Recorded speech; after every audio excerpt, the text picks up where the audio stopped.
On this Good Friday, we want to pause for a moment and just reflect on the passion of Christ, the expression of love by Jesus on today.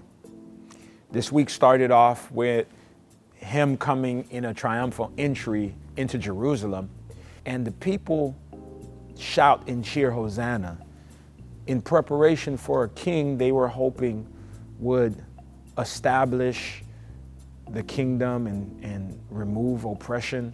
See, on this day, Jesus understood his assignment very well. He understood that before he can establish himself as a king, he needed to atone for us. And so he presented himself in a manner that most people were not expecting him to. They were expecting a conquest, but instead we get a crucifixion. They were expecting a conquering lion, but instead they got a cooperative lamb. His life would be that sacrifice, once and for all of humanity, to be reconciled and reconnect back with God. Jesus was the bridge, he was the door.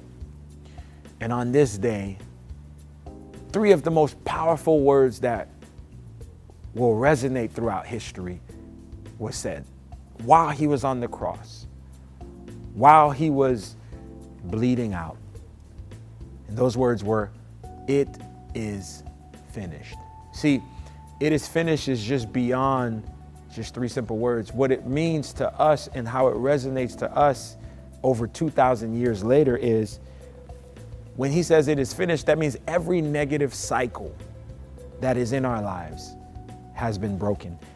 Every destructive habit that we were unable to break free from, every sinful habit, every habit that was contrary to our purpose and our assignment, every vice, everything that had a hold of us, everything that had power over us, every circumstance, situation, when he died on that cross, when he allowed himself to be crucified, he broke its power over us. He broke its hold over us. He essentially freed us from being in a position to where we no longer have a choice to now we do have a choice, and we are free from that. When he said it is finished, it means that we can now move forward in purpose. See, we weren't created to just live, pay bills, and die. God made a deposit on the inside of every human being.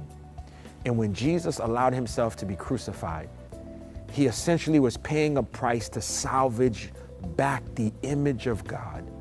He was paying a price to rescue every gift, every dream, every talent, every ability that we have dormant on the inside of us. When Jesus died on the cross and said, "It is finished," he was essentially rescuing and saving those things. It is finished means that we no longer have to carry guilt. We no longer have to carry shame.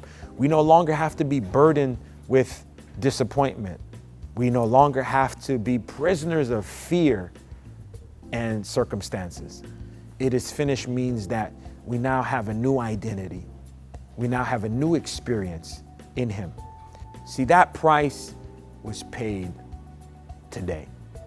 And so as you go through your Good Friday, I want to encourage you to allow what he paid a price for to remain dead in your life. Allow the guilt, allow the shame, allow the fear to remain defeated.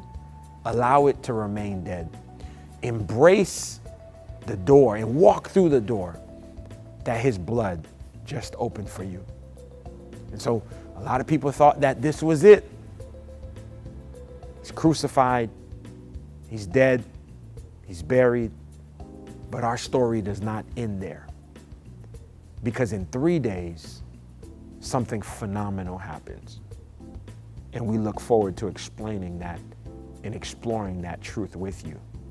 That love, the love that came down, the love that took on flesh, the love that walked among us. Jesus is the love of God in the flesh. That love is not common. That love is extraordinary. And we are recipient of that uncommon love. Join us on this journey.